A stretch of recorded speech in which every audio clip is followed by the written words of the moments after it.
people to be able to resonate with my story. I wanted people to find belief in themselves. I wanted people to know. People don't like to see someone getting up in the morning time, getting up early, going to bed late, grinding. That's so they ask me, "Damn, man! You gotta see me go home, baby!" Hey, man, nice to meet you, brother.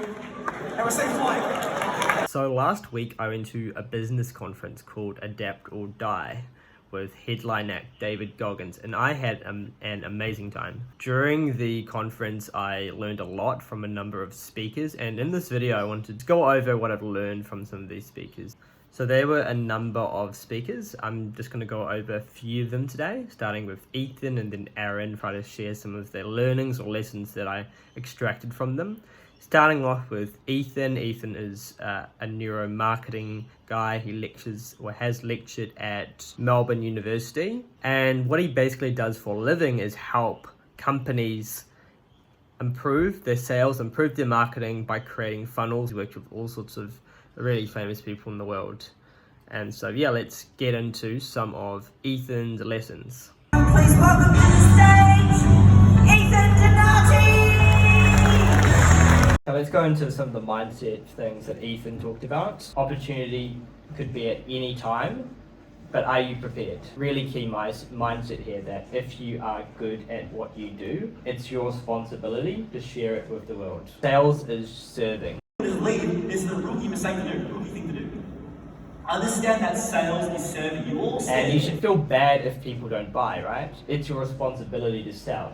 Your product is so good, if people don't buy it, you should feel bad. Yeah, they should feel completely worthy to sell because the sale is serving the customer. It's helping the customer. It's a win-win.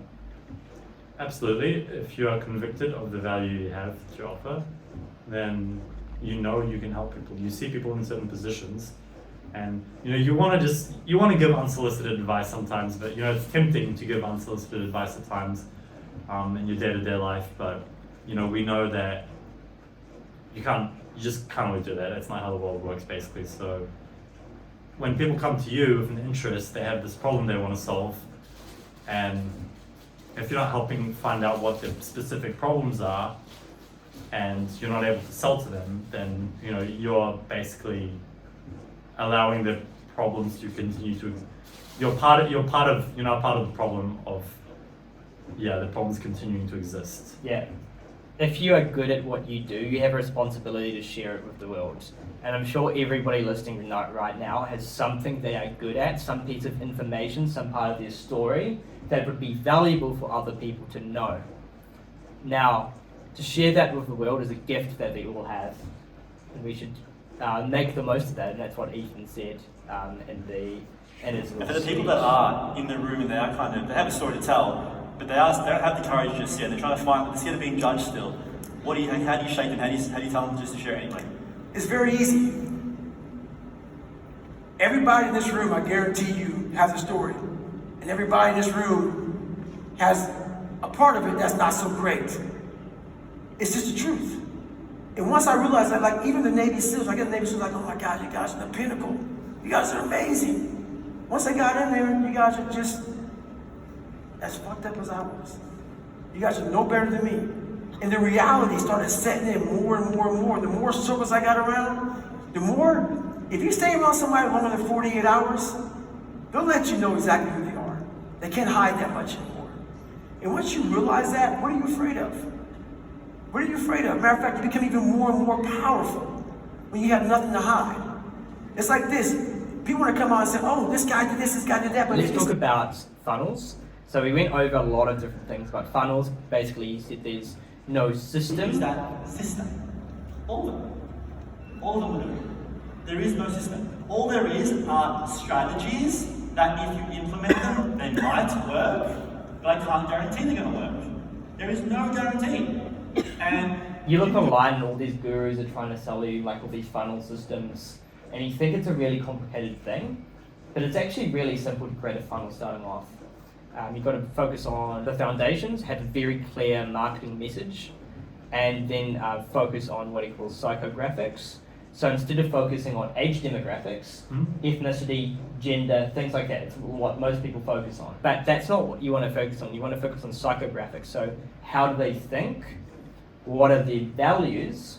What are their life events? What are their pain points? And what are some of the solutions to those pain points in their lives? Now he talks about different platforms. Basically, Facebook and Instagram are going to give you a highest ROI. YouTube is really good if you're a speaker, because a lot of people don't like to put themselves on camera and put themselves out there. They want to make these text-based things. And so if you can be really good at YouTube, you can be really good at speaking. That's going to really benefit you, because there's not that many people doing it. Lastly, TikTok. He said that's the cheapest platform for visibility really quickly. Cheapest platform, but the people that click on your TikTok ads aren't necessarily going to buy it. So he gave a strategy on how to leverage TikTok. So what you want to do, don't know if you can see here, Let's see. but you want to be having ads on TikTok, it sends them to a landing page. Yeah. On your landing page, you've got your Instagram, your Facebook, Yeah. whatever other social media you have. Yeah. These people will go to your Facebook, they'll like your Facebook, they'll like your Instagram. On your Facebook, you have another funnel, and that funnel is going to give you money. So you have two funnels. You don't use TikTok as your primary funnel. You use TikTok as your funnel just to get them to subscribe to your other social media platforms. Yeah. Where you've got a higher ROI funnel like Facebook that's actually going to be able to give you that profit, that sale, because people don't really want to buy off TikTok. Yeah. I think Snapchat could be similar. So basically, it's about retargeting based on behavior. You should be asking yourself, what are the 5 objections people will have, and then be able to address those objections before the client even has them, before they come to you, so you know straight away. Now let's talk about price. Ethan said that he believes price for people is an excuse. So when people say, hey, I can't afford this, they're saying it's not important enough for them to figure it out. Because if they really wanted that thing, they would figure it out. Now, maybe something isn't for everybody, but if it's important enough for you, wouldn't you go out and be like, I need to figure this out, I need this service that's going to like really change my life? Yeah. Try to think of recent examples, but like I'm happy to pay for coaches for, boxing, music, so on. I've had higher, had a meditation coach in the past, like I was happy to pay higher to get prices. So yeah, I mean, if it's gonna solve my problem or help solve my problem and make a big impact on my life, and I feel like it's gonna give me a positive ROI, and I'm happy to make an investment now. If I'm already making a bunch of investments, maybe I'll hold off on making another one for a little while, but yeah, absolutely. Let's talk about the second guy. Third presentation technically, after the guest speaker. Hands together as we welcome to the stage Aaron Sansoni. You might be thinking of starting a business, right? Everybody wants to start a business. Do you think it's a good idea to start a business, Stefan? Depends. Right now in Australia, 60% of the businesses are owned by people between the age of 50 and 70. Really? 60% between 50 and 70? Yeah, and most of them want to sell. So most of them are heading to retirement. They want to sell their business, they want to get out. But who's going to buy their business, right? We aren't living in a generation anymore where the kids inherit the parents' business. Before it used to be father was a plumber, son was a plumber. Yeah. It's not anymore. It's not like that anymore. You've got all these businesses that are ready for sale and all these opportunities out there. So instead of trying to start your own business, what about buying a business? Because when you buy a business, you already know a few things. You already know how much it makes weekly or monthly. Yeah. You have the business assets. It's already established. It's got customers. You can obviously think of things to improve it on, but it's already somewhere. It's already at a certain level. Yeah. Which means you have a lot more safety and a safety net that's really showing you what the business is capable of. You're not starting from the ground. It's not completely unknown. There is a caveat. You'd have to understand the inner workings of the business and how the processes work, and in some cases there might be a barrier to entry with that. So those are good points as well. But it would still be easier, I would say. It'd still be easier. And perhaps you might not even want to run the business yourself. You might want to get a manager to run it. Let's say you had a few businesses. So it really depends on your situation. But this Aaron guy was talking about buying businesses and how you want to buy the business at a discount. So on entry, you're already making some profit.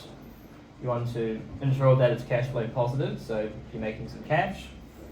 So whether or not you lose out and you can't sell it later or whatever, you're still going to have some money. You're still going to be making money because it's cash flow positive. And then you also want to make money when you sell. His motto is life by design, not by default. So let's go into some of the mindset he talked about. He talks about decisions. Most people microdose themselves on making decisions. What does this mean? It means they say one day I'll do this, one day I'll do that. It's microdosing on decisions. No. It's not really making a decision. So you want to decide, you want to commit, and then you want to take massive and immediate action. And this could be uncomfortable action. Action can be uncomfortable. Absolutely. That's how you also know you're growing. When it feels uncomfortable, you know you're growing. Another thing you might be wondering is, I don't have any money, how can I buy a business? Now, he didn't go into the strategies. He didn't go into many of the strategies, both because you have to pay to know some of these strategies, unfortunately, but also lack of time.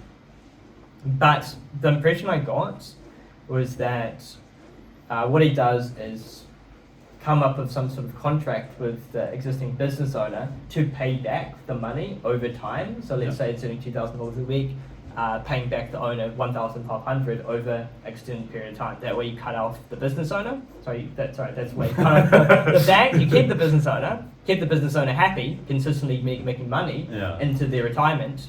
But you cut off the bank. You don't pay the bank. You pay the business owner. You make it a win-win situation. They're happy because they're constantly getting money. You're happy because you've just bought a business at hopefully a discount, it's cash flow positive and going to pay them back over time, and you don't even have to put $1 into the business starting off. So in that he talked about how you'd have a lot of clauses in your contract to ensure some sort of safety for yourself, as well as ensuring that you're able to buy the business essentially for free. So next was a property thing. I'm not going to go really specific on properties just because I'm not super knowledgeable about that, but it was pretty interesting. Finally, this is the thing everybody was waiting for, was David Goggins. That's why people came. Like, I didn't come for the other guys. I came for David Goggins. Actually, everybody fucking came for David Goggins because they put that Facebook ads everywhere. Goddamn Ethan's ads were pretty good, so I was here for Goggins. And he talked about some cool stuff. Obviously stuff you've seen on YouTube before, but it was actually some stuff was fresh, which was pretty cool. Like, it was pretty cool. Obviously, let's just get into it, eh? Like, you've heard this all before, but you want to hear it again. Positive things, like clear the negative shit out of your life, like positive mindset. Mindset before any challenge. Like when you're going through a challenge, like recently I was doing pull-ups, I did 200 pull-ups. Actually, I started off saying I was only going to do 100. But I kept telling myself, couple more, one more set. And when I got up to 50, I was like, man, I'm pretty tired. I don't know if I can do this. Because I hadn't been doing that many pull-ups. But I got it to 200, it was actually all good. I could have probably done more. He talked about backstops. Backstops are back to positivity. It's a type of self-talk. So every time you hit a wall, you want to go back to positivity. You want to figure out things and write them down and know things that you can utilize when your mind is becoming negative. You can go back to those things. How bad do you want it, and what is it worth to you? How bad you want something is how deep you are willing to go for it. What traits and qualities do you want in life? Every fear, attack that fear, attack it. Most people these days are really good at hiding. So here's a part of it which I really liked. He said, you have to relive it to learn from it. And I feel like that really links into meditation, right? Meditation's all about noticing that thing. I feel like people suppress a lot of thoughts, feelings, emotions these days. Yeah, pretty much. Like once you become fully conscious of something from your past and feel it and become totally aware of it, only at that point will it start to dissolve. Yeah, exactly. Often we hide away from situations rather than going into the situation. But when we go into the situation, we might get triggered. So instead of hiding, go into it, get triggered, notice it, and let go of those emotions. You have to relive it to learn from it. It's authentic. And that's where it's just something when you suffer and you get to the other side of suffering, the second you talk about it, it comes out this way. Yeah, come on, hey, yeah, man, it's pretty tough. Kind of sucked, man. No, it comes out because you're there. When I speak, I go back there. I go back to that bed. I go back to that milkshake. I go back to that crusty ass house. I go back to stuttering. I go back to being fat. I go back to my mom being drugged down the fucking stairs by her hair. And I'm jumping on my dad's back trying to save her. He's beating the shit out of me and I'm all bruised up. I go back there. And that is how you inspire people, by having the courage to go back there, live it, and be better. There were a bunch of questions people had, and it was interesting to see the difference between Goggins and his conviction and the people's conviction when they're asking the question. They were really trying to get some validation from Goggins. They wanted to say something really powerful, which was, you don't have conviction unless what you say is real. So you have to make things real to have that conviction. So when he spoke about his achievements, his running, his stuttering problems, confidence problems in the past, I could see the strong conviction. And actually what I noticed is his eyes were really clear. Often when you look at people, you can notice a lot of different emotions in their eyes, and they can really show you something about the person. But with Goggins' eyes, I thought he might be a bit more angry or something, but I actually saw like a good amount of like contentment, peace, and strength in his eyes. Yeah, it was really cool. So the first question was stuttering. How to get over it? Yeah. Easy. I gained a ton of confidence. And the confidence slowed my mind down. When I had no confidence and I was a shell of who I am now, I didn't speak with passion. I didn't speak, I cared what people thought. And when you don't care about that anymore, it's funny. You slow down. You don't speak as fast. You think about what you're going to say, and you don't care how long you have to wait to hear it. You just really start to gain a belief and a confidence in yourself. But before you speak, literally slow down. Talk to yourself. Get your thoughts in order. They're not going to leave the room. I always thought that. Oh my God, they're going to leave because I'm stuttering so bad. Slow down. Relax. Breathe. I call it 4-4-4. Before you go into a big thing, any big engagement, before your podcast, before you talk to a major group, 4 seconds breathe out, 4 seconds breathe in for 4 minutes. Calm your breath down. Splash some cold water on your face. Get control. Don't allow your feelings to control who you are. That's what goes on in my mind. Right now I'm talking to you. I'm acting like no one else is in this fucking room. I'm focused on you. Focused on my thought. Focused on my word. That's the discipline you must have with your speech and with everything else. Cheers, mate. Thank you. Respect. You need to open up your mind while you're alive and figure out how you're dying as you're living. Figure out how you're dying as you're living. Yeah. So I thought I'd talk about some of the lessons that I learned today on the psychological side, and I wanted to share 2 lessons, and I guess these are also trends and patterns that I noticed, especially with the questions that came up. The first trend was that many people asked how to, and this was phrased in many different ways, and the question basically was that people deeply care about what other people think of them, and that is preventing them and blocking them from taking the action that they want to do or living the life they want to live. But they don't realize they're doing this. So this could be in business, this could be different aspects of life. And I thought that was quite interesting, and also pretty relevant to, for example, I come from New Zealand, which has a very tall poppy syndrome type of energy. People drag other people down that are trying to succeed or are succeeding, that are successful, etc. Talk behind their backs, things like that. The first trend. But it's interesting to see it's also relevant universally in Australia, everywhere else.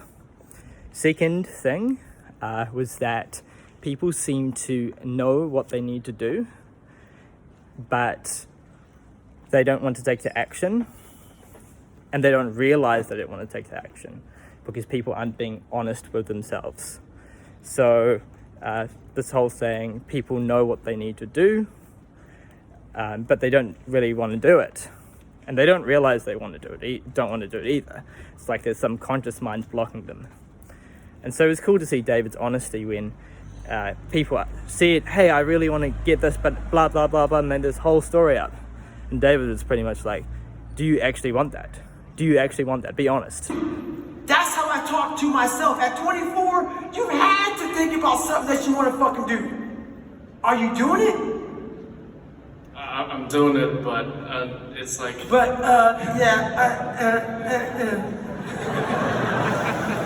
No, when you're doing it, you're doing it. You speak this way about it. I'm not trying to be mean, dude. I'm trying to give you an idea of what it looks like. That's how it looks like. That's how it feels. It feels in here. So go home. Write out exactly. So when someone asks you, are you doing it? Fuck yeah, I'm doing it. That's the answer. The answer is like, well, it's kind of like, whatever. Write exactly what you want. Look at it on paper. Write everything down. Write how it looks. Write how it feels. Visualize it. Talk it out. Put the paper away and get to fucking work immediately. You know what I'm saying? That's how that works. That paper is there for a reference point. It's not there to keep writing shit down because you're prolonging the suffering.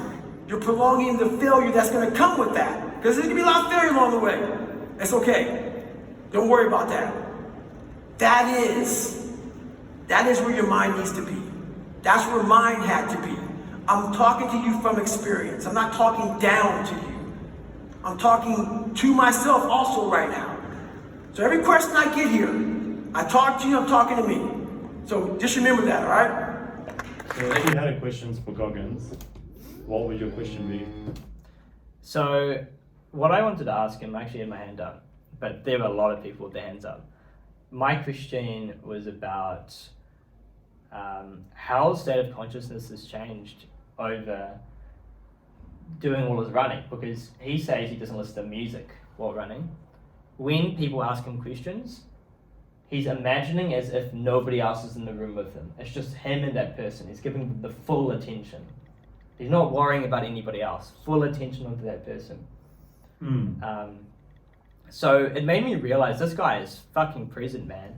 Like, this guy is the ultimate, like, monk. Like, he's a savage, bodybuilding wise, but like, think about it mentally. Like, I do a lot of meditation, but I'm not able to do that. I'm still listening to music. I'm still doing all these things. I'm distracting myself. But Goggins here is like fully honed into his activity. He's running. He's focusing on running. He's being the best runner he can. When he's cooking his food, he's focused on cooking. He's focused on eating. He's focused on all these different things, giving it his full attention. I thought that was really cool. Before you go to bed, so in the morning before you go to bed, you can't go to bed thinking about, oh God, I got this, and I got that, and I got this, and I got that. That's why I meditate every night. To once again, I'm in control. I need sleep.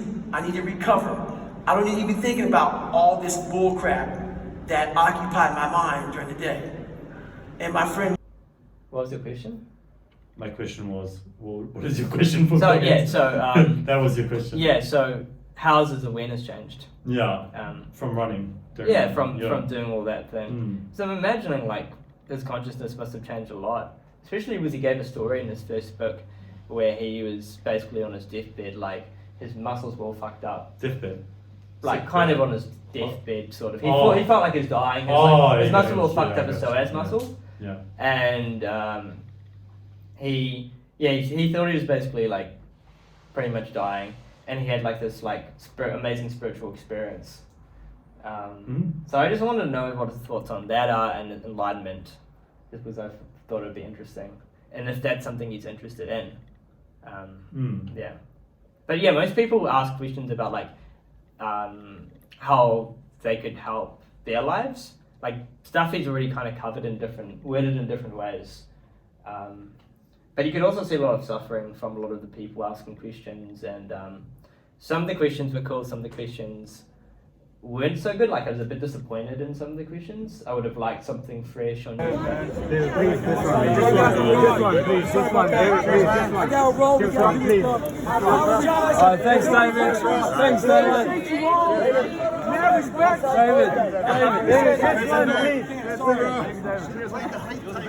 I feel like that pretty much wraps everything up at exactly 8:30. Just like a musician does always.